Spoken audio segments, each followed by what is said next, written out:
Good day, everyone, and welcome back to Football Temple. Yes, and it's your boy Ten Pool. I'm your host, and we're here again to have a wonderful time. During the week, we saw a lot of football matches, and a lot of things have happened.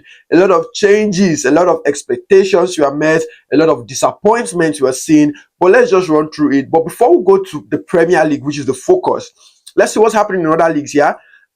We have in the Europe top five, we have the Bundesliga, where Bayern Munich is running away with an 11 points lead against Dortmund and then Hoffenheim. Hoffenheim is also far behind. There's no way they're going to catch up. There's no way.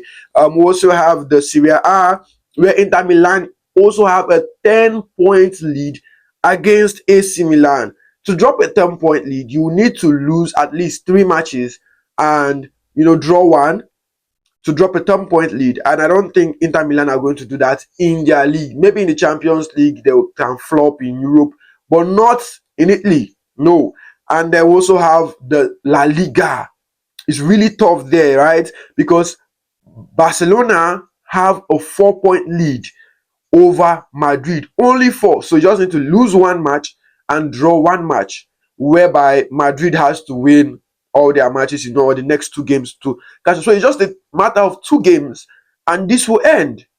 That's tough, right? That's tough, and we still have a lot of matches to play. They have only played 26 games at the moment, so we still have up to 10 games. That's a lot. And then in the Premier League, of course, we have Arsenal, who are now sitting 7 points above Manchester City. However, Manchester City are left with a match to play. So even if Manchester City plays that match and wins the match, they still have 4 point difference, which is a huge one for Arsenal fans. You needed to see the joy on their face. You needed to see the celebration. It was more like they were more happy, or they were as happy as they were when Saka scored the goal. Like you could imagine. It means a lot, man. It means a lot. And then finally, we have the League One, where PSG is running away with a little gap, just 4 points. But Lens are dropping. They did not even win their last match. They drew their last match. And originally, Lens were on top of the table, but PSG have taken over. And so that's what is happening in Europe. I don't know who you think are going to win all these leagues, but I think currently, apart from La Liga, every other club on top is going to win the league, including Premier League. Yes, I think Arsenal are going to win the Premier League. It's only La Liga that at the moment is quite uncertain. It's quite uncertain, especially if we have an El Clasico. That is really, really going to be a strong determinant. So that is that. But let's look at the Premier League and let's see what we have. So currently, Arsenal have played 30 games as well as Wolf. They are the ones ahead with a step, while the others are still on 29 games. And from the look of things, we have Arsenal on top with 7 points, though with one match up, which is 4 points. If you check it, that is if Man City wins their match. If Man City wins their match, we have Manchester United in third. We have Aston Villa in fourth. We have Chelsea and Liverpool fifth and sixth respectively, but with the same point, 48 points. So if by any means Aston Villa loses their next match and Chelsea and Liverpool wins their next match, they will both go above Aston Villa on goal difference, but they'll all be on 51 points. So, and then what's happening at the bottom of the table is also a very important place, because we may for the first time see something new. We have Tottenham in 16th with 29 points, Nottingham Forest with 28 points in 17th, and then West Ham with 28 points in 18th. 19th is Burnley, 28th is Wolves, and those two are gone already, yeah? But now, West Ham and Forest are on the same points, and Tottenham is only 1 point above them. What is really going to happen in the Premier League? Let's look at the matches, the last matches that were played, and then the next matches that are going to be played, right? So we have Sunderland won Leeds. That was okay. It's normal to do. Leeds like to win against the big boys. They fight more against the big boys, but when they meet the mid-table teams and then the lower table teams, they always struggle.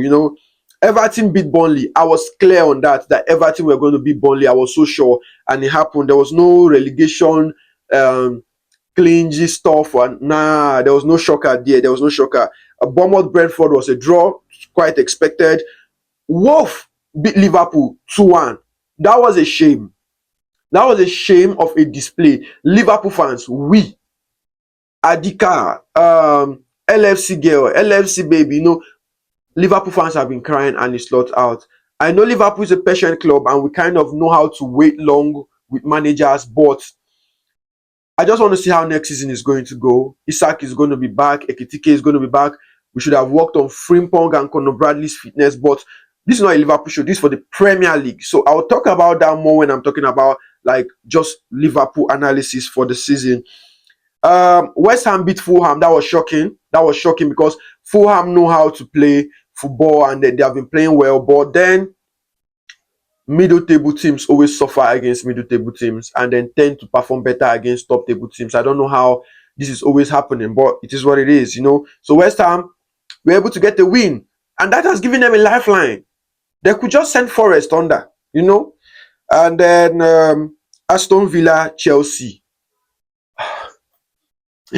Yes, we expected a win from either, but I was more focused on Chelsea. I made it clear in the last video that Chelsea are going upward, but Aston Villa are losing form. They have not been winning their matches. This is 3 games now in a row. I think they have lost or dropped points. This is not the Aston Villa we used to know at the beginning of the season, and it's normal. It's normal. They are not a big team. They are not there. They are not there. Anyways, Chelsea did not just win. Chelsea whooped. Chelsea whooped 4-1, whooping victory. And then we are so happy for Joao Pedro. He got his first Chelsea hat-trick. And then Arsenal were able to win Brighton 1-0. It was Saka just shot. The keeper made some mistakes and he entered. It was a tight game. It was a tight game, but big ups to Arsenal. Arsenal won. And then City versus Forest. They played 2-2. They played 2-2, and it was a match to watch. If you missed that match, just go and watch the highlights.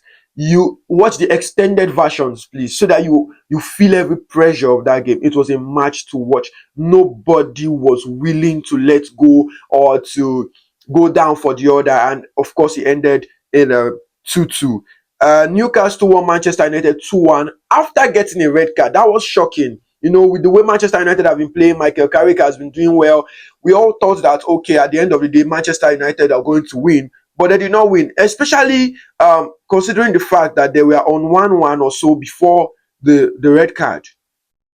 So how then? But if you know Newcastle, you know that red card motivate them to score goals. They did it against Liverpool early in the season. And so anybody who thought that a red card would have just made them sit back or lose coordination, sorry, you guessed wrong. And of course, you could see the result. And then finally, we have Crystal Palace trashing Tottenham at home 3-1. And Tottenham again got a red card. Tottenham defenders, Romero, now Van der Ven, what's going on? They need to work on something, right? They need to work on something to fix this up. Anyways,